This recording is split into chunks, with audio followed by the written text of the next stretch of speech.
నమస్కారం, BSK news కి స్వాగతం. హెడ్లైన్ చూద్దాం.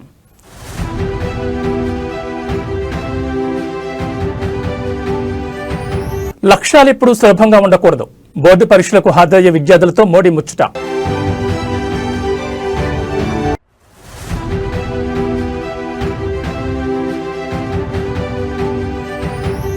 నేడు నిజామాబాద్ జిల్లాకు రేవంత్ రెడ్డి పలు అభివృద్ధి పనులకు శంకుస్థాపన.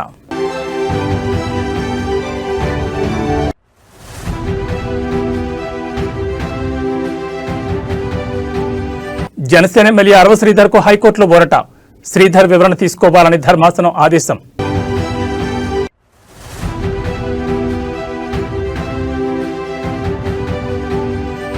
కాసేపట్లో జోగి రమేష్ ఇంటికి జగన్ రూటు మార్చుకున్న వైసీపీ అధినేత.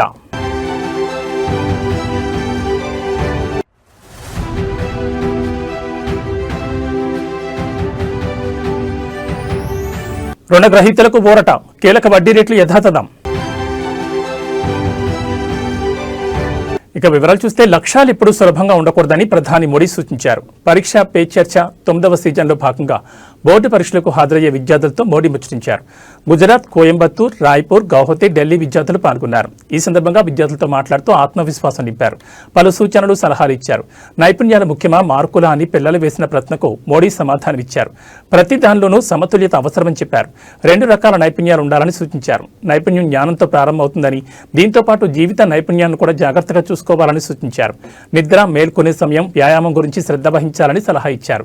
ప్రతి నైపుణ్యాన్ని మెరుగుపరుచుకోవాలని మోడీ కోరారు. नमस्ते सर। नमस्ते। मैं श्रेया प्रधान हूँ सिक्किम से सर। सो एक सेल्फ कंपोज सॉन्ग है। सो ये 3 लैंग्वेजेस में लिखा हुआ है, अरे वाह, हिंदी, नेपाली और बंगाली में। सो ये देशभक्ति का वैसा वाला सॉन्ग है। इसका टाइटल मैंने रखा है हमारा भारत भूमि। तो आपको कविता लिखने का शौक है? Yes sir. सो कविता मैं वो नेचर के बारे में लिखती हूँ ज्यादातर। अच्छा, नेचर के विषय में। भानु जयंती ने भी लिखा था 1-2 बार। Yes sir. चलिए सुनाइए। हमारा भारत भूमि है, ऋषियों का ये देश है। हमारा भारत भूमि है, ऋषियों का ये देश है। अनेकता में एकता, शांति का परिवेश है। अनेकता में एकता, शांति का परिवेश है। देवी देवता को प्रिय वासियों, मानवता मौला एक उठानियो। शाबाश, बहुत सुंदर, बहुत सुंदर। తెలంగాణ ముఖ్యమంత్రి రేవంత్ రెడ్డి నేడు నిజామాబాద్ జిల్లాలో పర్యటించనున్నారు. వివిధ అభివృద్ధి పనులకు సంబంధించిన శంకుస్థాపనలను నిర్వహించనున్నారు. నిజామాబాద్ జిల్లాలోని బర్దీపూర్లో 687 కోట్ల రూపాయలతో చేపట్టే వివిధ అభివృద్ధి పనులకు ముఖ్యమంత్రి రేవంత్ రెడ్డి శంకుస్థాపన చేస్తారు. అనంతరం బహిరంగ సభలో ముఖ్యమంత్రి రేవంత్ రెడ్డి ప్రసంగించనున్నారు. మున్సిపల్ ఎన్నికల్లో కాంగ్రెస్ పార్టీ అభ్యర్థులను గెలిపించాలని కోరనున్నారు. నిజామాబాద్ జిల్లాకు చెందిన వివిధ మున్సిపాలిటీల నుంచి ముఖ్యమంత్రి పర్యటన కోసం భారీగా జన సమీకరణ చేస్తున్నారు. మున్సిపల్ ఎన్నికల ప్రచారంలో భాగంగా రేవంత్ రెడ్డి వరుసగా జిల్లాలో పర్యటన చేస్తున్న సంగతి తెలిసిందే. ముఖ్యమంత్రి పర్యటన సందర్భంగా విస్తృత బందోబస్తు ఏర్పాటు చేశారు. ఈ మున్సిపల్ ఎన్నికల సందర్భంగా నిన్న ఒక ఆయన ఢిల్లీ నుంచి వచ్చిండు. లావు మనగాడు లడాయికి పోతేనంట వెనకాల 3 నూకుడు మనగాళ్ళు వచ్చిరట. భారతీయ జనతా పార్టీ అధ్యక్షుడు, జాతీయ అధ్యక్షుడు నిన్న పాలమూరుకు వచ్చిండు. ఆయన వెనకాల కిషన్ రెడ్డి, బండి సంజయ్, డికే అరుణ గారు ఆయన వెనకాల పోయారు. మరి నేను అడుగుతున్నా, ఈరోజు కిషన్ రెడ్డి గారిని, బండి సంజయ్ గారిని, డికే అరుణమ్మ గారిని మీ జాతీయ అధ్యక్షుడిని తీసుకొచ్చిండ్రు కదా, మాకేం అభ్యంతరం లేదు. మోడీ గారిని, అమిత్ షా గారిని, మీ నాయకులు ఎంతమంది ఉన్నారో ఢిల్లీ మొత్తం, దేశం మొత్తం ఉన్నోళ్ళ అందరినీ తెలంగాణ రాష్ట్రంలో మున్సిపల్ ఎన్నికలలో ప్రచారానికి తీసుకురండి. ఒక్క మున్సిపాలిటీ అయినా మీరు గెలుస్తారేమో మా కాంగ్రెస్ పార్టీ కార్యకర్తలు చూసుకుంటారు. మా కాంగ్రెస్ పార్టీ కార్యకర్తల సత్తా ఏందో ఇవాళ బీజేపీ వాళ్ళకు చూపిస్తారు.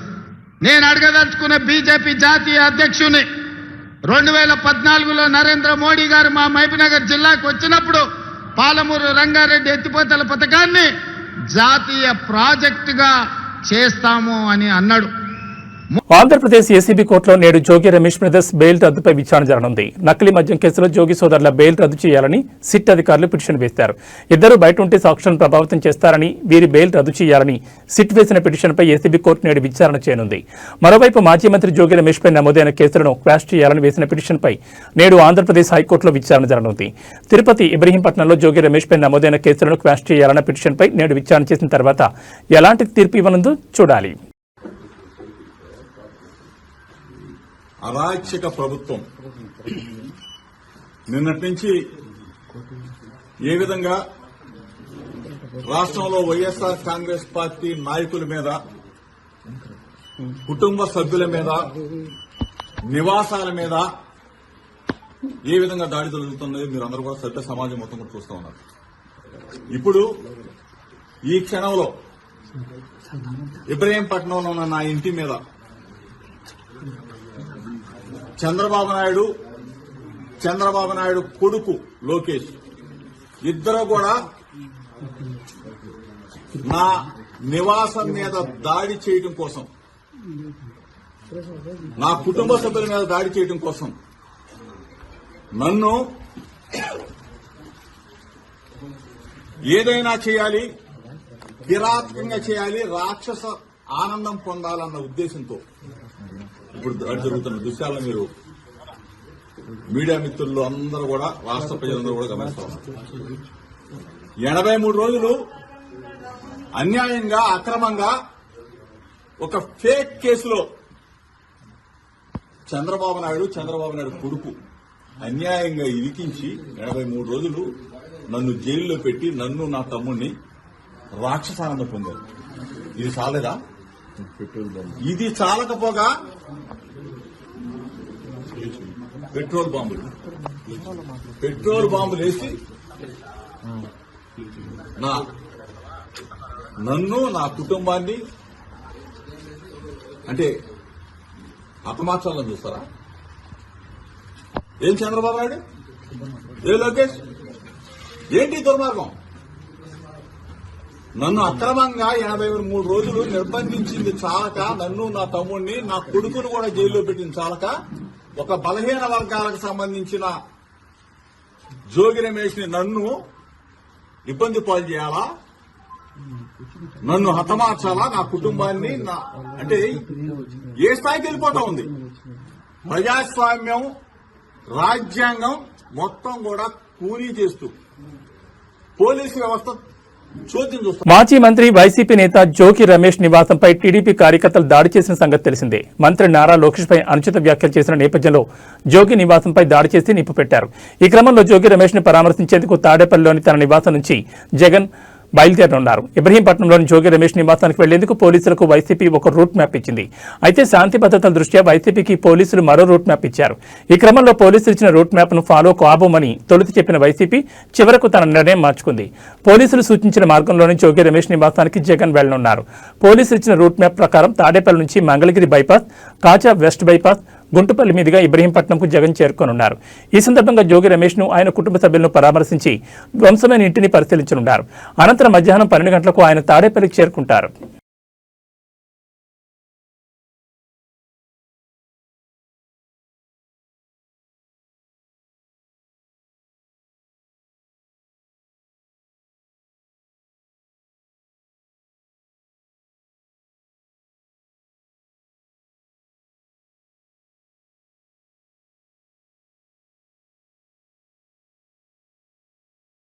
ఆంధ్రప్రదేశ్ మద్యం కుంభకోణం కేసులో నిందితుల బెయిల్ పిటిషన్పై నేడు ఏసీబీ కోర్టులో విచారణ జరగనుంది. ఈ కేసులో నిందితులుగా ఉన్న బాలాజీ గోవిందప్ప, ధనుంజయ రెడ్డి, కృష్ణమోహన్ రెడ్డిలకు కండిషన్ బెయిల్ ఇచ్చిన సంగతి తెలిసిందే. అయితే వీరి బెయిల్ను రద్దు చేయాలని సిట్ అధికారులు న్యాయస్థానాన్ని ఆశ్రయించారు. అయితే ఈ బెయిల్పై ముగ్గురు నిందితులు సుప్రీంకోర్టును ఆశ్రయించగా ట్రయల్ కోర్టులోనే విచారణ చేపట్టి నిర్ణయం తీసుకోవాలని చెప్పింది. దీంతో నేడు బాలాజీ గోవిందప్ప, ధనుంజయ రెడ్డి, కృష్ణమోహన్ రెడ్డి బెయిల్ పిటిషన్లపై ఏసీబీ కోర్టు విచారణ చేయనుంది. సిట్ మాత్రం వీరు బయట ఉంటే సాక్షులను ప్రభావితం చేసే అవకాశం ఉందని వాదించనుంది.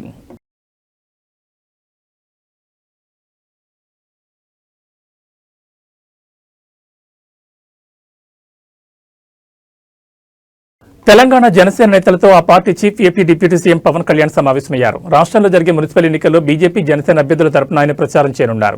ఈ క్రమంలోనే ప్రచార షెడ్యూల్ను ఖరారు చేసేందుకు తెలంగాణ జనసేన నేతలతో పవన్ మంగళగిరిలోని పార్టీ కార్యాలయంలో భేటీ అయ్యారు. ఈ మీటింగ్లో పార్టీ నేతలు మహేందర్ రెడ్డి, రామ్ తాడూరి, శంకర్ గౌడ్, సాగర్, రాజలింగం పాల్గొన్నారు. శుక్రవారం ప్రచార షెడ్యూల్ రిలీజ్ చేస్తామని తెలంగాణ నేతలు చెబుతున్నారు. బీజేపీ స్టేట్ ప్రెసిడెంట్ రామచంద్రరావు, కేంద్ర మంత్రులు కిషన్ రెడ్డి, బండి సంజయ్ ఇతర ఎంపీలతో చర్చించి పవన్ ప్రచారంపై షెడ్యూల్ రెడీ చేస్తున్నామని వివరించారు.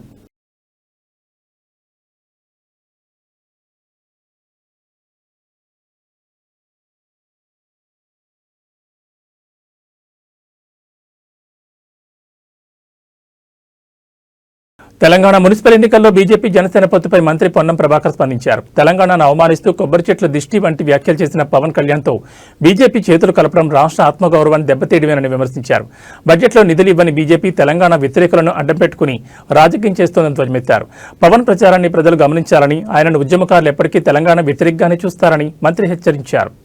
ఫెడరల్ సిస్టంలో ప్రజాస్వామిక భారతదేశంలో ఎవరు ఎక్కడికైనా పోవచ్చు, ఎవరు ఎక్కడైనా కూడా రాజకీయాల్లో ఉండొచ్చు. కానీ ఆ ప్రాంత ప్రజలను అవమానపరుస్తూ ఆ ప్రాంత ప్రజల యొక్క ఆకాంక్షకు వ్యతిరేకంగా పోరాడి తెలంగాణ పట్ల పూర్తిగా చులకన భావంతో మాట్లాడి తెలంగాణ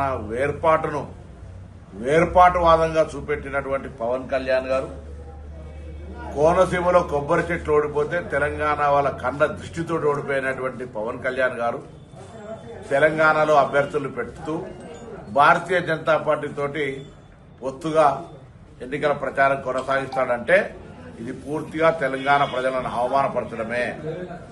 తెలంగాణ ప్రజలను కళ్ళు అంత దృష్టితోటి కోనసీమ కొబ్బరి చెట్లు ఎండిపోయినాయని మాట్లాడిన వ్యక్తి, అటువంటి వ్యక్తితోటి భారతీయ జనతా పార్టీ ఏ విధంగా పొత్తు పెట్టుకుంటుందో చెప్పాల్సిన అవసరం ఉంది.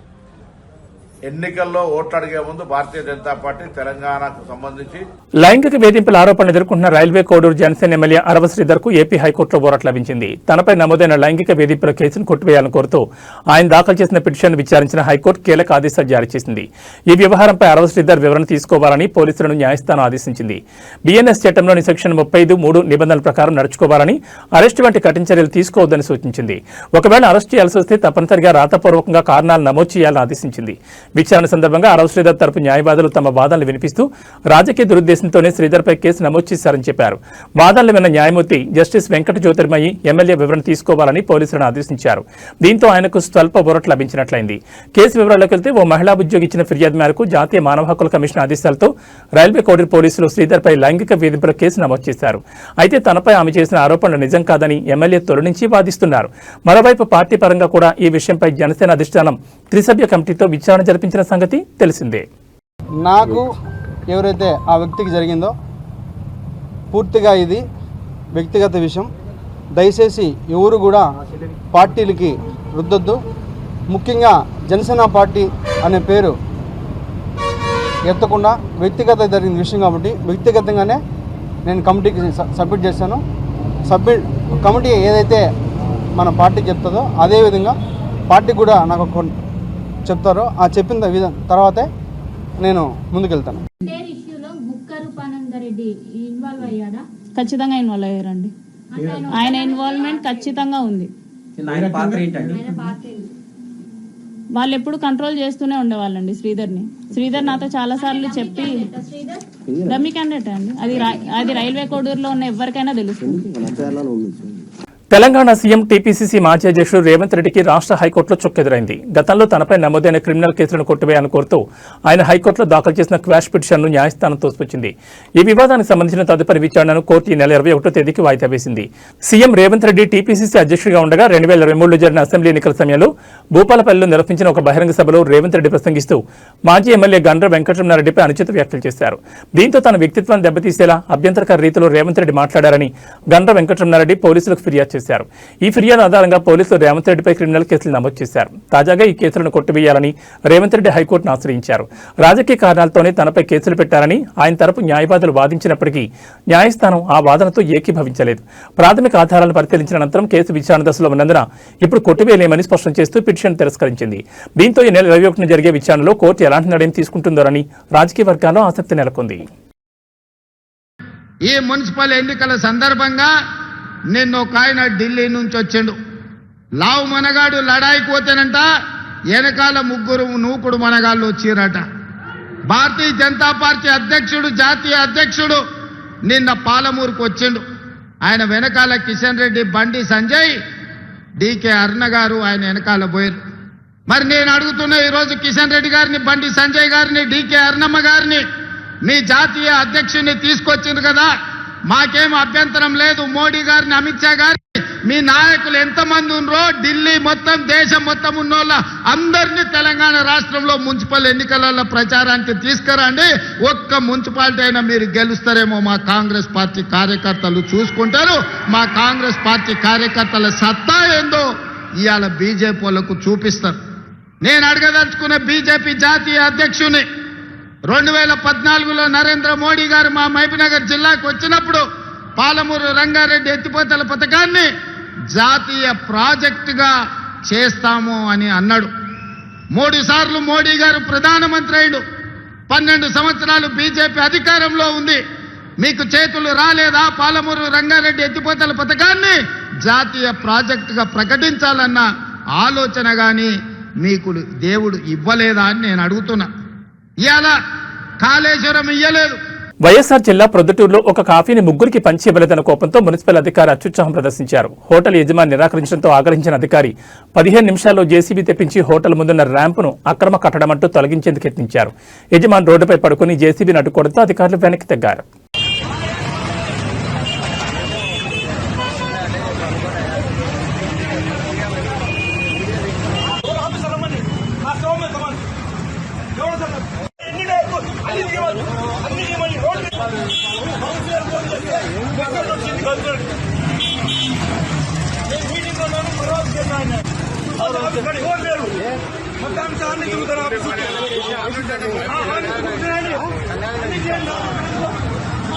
పింఛన్ల పెంపు, మహిళలకు 2500 పథకాలపై ఏఐసీసీ కార్యదర్శి సంపత్ కుమార్ కీలక వ్యాఖ్యలు చేశారు. గద్వాల జిల్లా ఐజలో మాట్లాడిన ఆయన మార్చి తర్వాత పింఛన్లను 4000కు పెంచుతామని, మహిళలకు ఆర్థిక సాయం అందిస్తామని ప్రకటించారు. గత ప్రభుత్వం వల్ల దెబ్బతిన్న ఆర్థిక వ్యవస్థను సీఎం రేవంత్ రెడ్డి చక్కదిద్దుతున్నారని, ఇప్పటికే ఉచిత బస్సు, ఇందిరమ్మ ఇల్లు వంటి హామీలను అమలు చేశామని ఆయన ఈ సందర్భంగా గుర్తు చేశారు. రేవంత్ రెడ్డి నుంచి రేషన్ కార్డులు వచ్చినాయి, కాంగ్రెస్ నుంచి రేవంత్ రెడ్డి నుంచి. ఇందిరమ్మ ఇండ్లు వచ్చినాయి, కాంగ్రెస్ నుంచి రేవంత్ రెడ్డి నుంచి. దాదాపు 10 సంవత్సరాల అధికారం నుండి రేషన్ కార్డు ఒక్కటంటే ఒక్కటి ఇలే, డబుల్ బెడ్రూమ్ అంటే ఒక్కటంటే ఒక్కటి ఇలే. కానీ 2 సంవత్సరాలనే ఇవన్నీ చేసుకుంటూ ముందుకు పోతా ఉన్నాం. అయినా ఇంకా చేయాల్సిన అవసరం ఉంది. వాస్తవం మాకు గుర్తుంది, మీ అందరికి 2500 రూపాయలు ఇవ్వాలి, పెన్షన్ 4000 రూపాయలు చేయాలి. మీ అమ్మ నీవెట్లయితే నీ భర్త సంపాదించిన ఆక్సంచులో పెట్టుకొని రూపాయలు జమ చేసి ఎట్లయితే సంసారాన్ని నడుపుతావో అట్లే ముఖ్యమంత్రి రేవంత్ రెడ్డి అయ్యేటప్పుడు చిల్లి గవ్వలేదు రాష్ట్రంలో. 10 రూపాయలు కూడా లేవు. మొత్తం బుక్కేసిండ్రు, తినేసిండ్రు, మింగేసిండ్రు, ఆస్తులు సంపాదించుకున్నారు. కానీ అభివృద్ధి చేయలే, గల్లపెట్ట ఖాళీ అయింది. అసలు సందర్భంలో రేవంత్ రెడ్డి వచ్చిన తర్వాత గౌరవ ముఖ్యమంత్రి వైసీపీ అధినేత మాజీ ముఖ్యమంత్రి వైఎస్ జగన్మోహన్ రెడ్డి నేడు విజయవాడలో పర్యటించనున్నారు. ఇటీవల దాడులకు గురైన మాజీ మంత్రి జోగి రమేష్ నివాసాన్ని సందర్శించి ఆయన కుటుంబాన్ని పరామర్శించనున్నారు. అయితే ఈ పర్యటన నేపథ్యంలో విజయవాడలో హైటెన్షన్ నెలకొంది. శాంతి భద్రతలు, ట్రాఫిక్ సమస్యల దృష్ట్యా 1 టౌన్ పోలీసులు మాజీ మంత్రి వెల్లంపల్లి శ్రీనివాస్, వైసీపీ నేత మల్లాది విష్ణు, దేవినేని అవినాష్ తదితరులకు ముందస్తు నోటీసులు జారీ చేశారు. ఎటువంటి ర్యాలీలు, ఊరేగింపులు నిర్వహించకూడదని, భారీగా జనసమీకరణ చేయొద్దని పోలీసులు స్పష్టం చేశారు. జగన్ ప్రయాణించే రూట్ మ్యాప్ పై కూడా పోలీసులు ఆంక్షలు విధించారు. దీనిపై వైసీపీ శ్రేణులు తీవ్ర ఆగ్రహం వ్యక్తం చేస్తున్నాయి.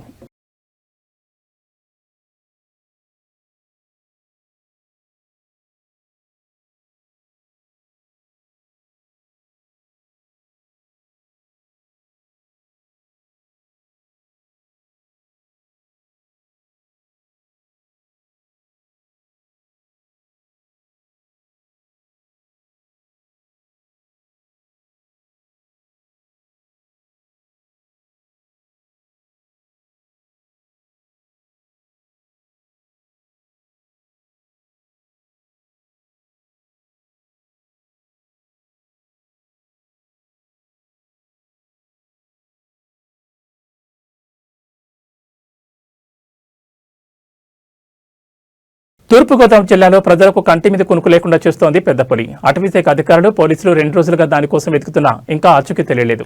రాజానగరం మండలం చీ ఎర్రంపాలెం, మండపేట మండలం కేశవరం మధ్య ఉన్న కొండపై పెద్దపులి ఉన్నట్లుగా సమాచారం అందడంతో అధికారులు థర్మల్ డ్రోన్ కెమెరాలతో పులిజాడ తెలుసుకునే ప్రయత్నం చేయగా అది కూడా విఫలమైంది.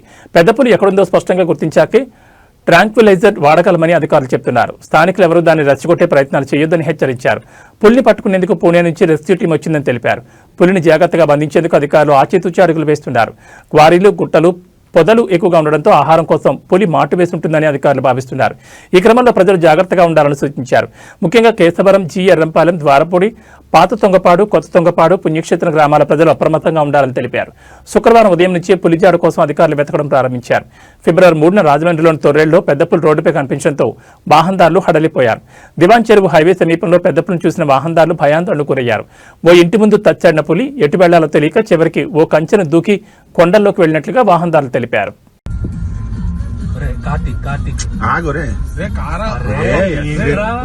భయపెట్టేసి లోపలికి పంపించేస్తావు. ఆపోజిట్ లో వస్తున్నారు, ఆగు.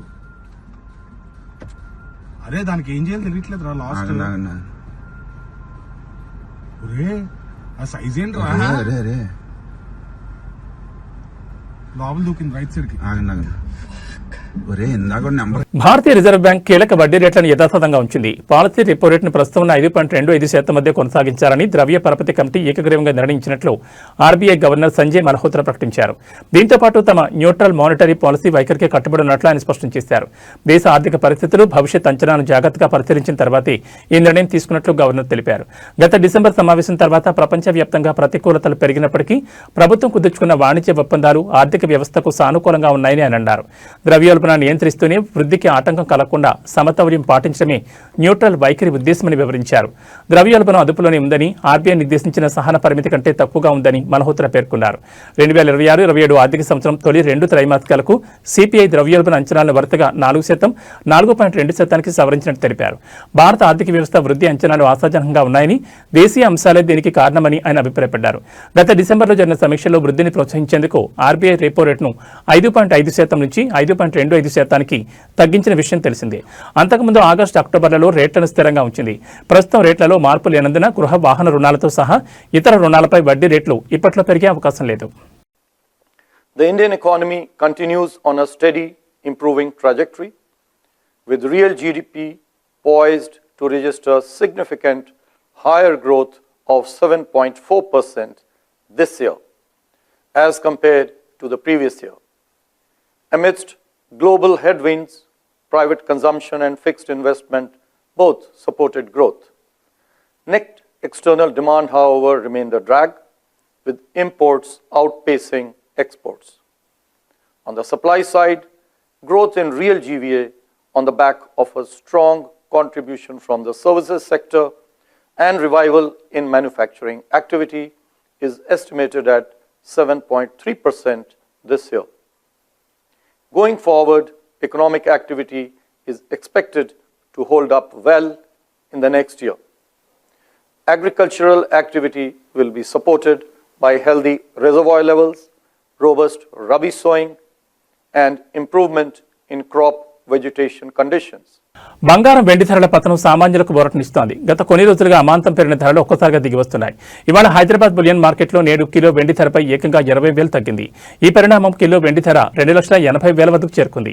గత 2 రోజుల్లోనే వెండి ధర ఏకంగా 40,000 మేర క్షీణించడం ఇన్వెస్టర్లను, కొనుగోలుదారులను ఆశ్చర్యానికి గురిచేస్తోంది. నిన్న కూడా కిలోపై 20,000 మేర తగ్గిన విషయం తెలిసిందే. మరోవైపు 10 గ్రాముల 24 క్యారెట్ల స్వచ్ఛమైన బంగారంపై ₹2,070 తగ్గి 1,52,350 వద్ద ధర కొనసాగుతుండగా 22 క్యారెట్ల బంగారంపై 1,900 తగ్గి ధర 10 గ్రాములకు 1,39,650గా ఉంది. ప్రపంచ మార్కెట్లో వెండి ధరలు గణనీయంగా తగ్గడం స్థానిక మార్కెట్పై ప్రభావం చూపుతోంది. ధరలు రికార్డు స్థాయికి చేరడంతో ఇన్వెస్టర్లు పెద్ద ఎత్తున వెండిని విక్రయించి లాభాలు స్వీకరిస్తున్నారు. అంతర్జాతీయంగా డాలర్ విలువ పెరగడం వల్ల బంగారం, వెండి ధరలు తగ్గుముఖం పట్టాయి. పెళ్లిళ్ల సీజన్ సమీపిస్తున్న తరుణంలో ఈ ధరల తగ్గింపు మధ్యతరగతి ప్రజలకు పెద్ద ఊరటనిస్తోంది. అయితే అంతర్జాతీయ పరిణామాల దృష్ట్యా ధరలు మరికొంత కాలం ఒడిదుడుకులకు లోనయ్యే అవకాశం ఉందని ఆర్థిక నిపుణులు హెచ్చరిస్తున్నారు.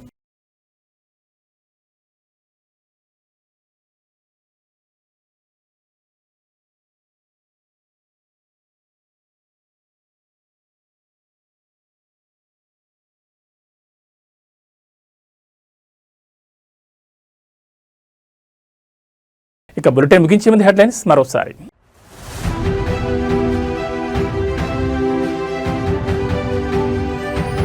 లక్ష్యాలు ఎప్పుడూ సులభంగా ఉండకూడదు. బోర్డు పరీక్షలకు హాజరయ్యే విద్యార్థులతో మోడీ ముచ్చట.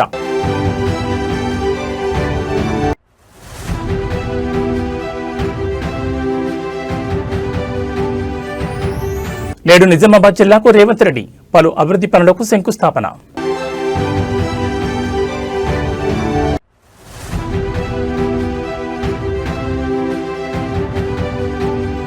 జనసేన ఎమ్మెల్యే అరవ శ్రీధర్కు హైకోర్టులో ఊరట. శ్రీధర్ వివరణ తీసుకోవాలని ధర్మాసనం ఆదేశం.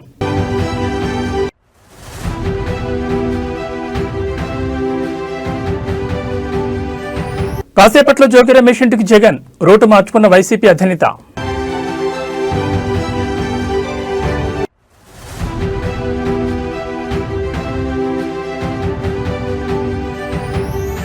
రుణగ్రహీతలకు ఊరట. కీలక వడ్డీ రేట్లు యథాతథం. ఏబీ బులెటిన్ విశేషాలు. నమస్కారం.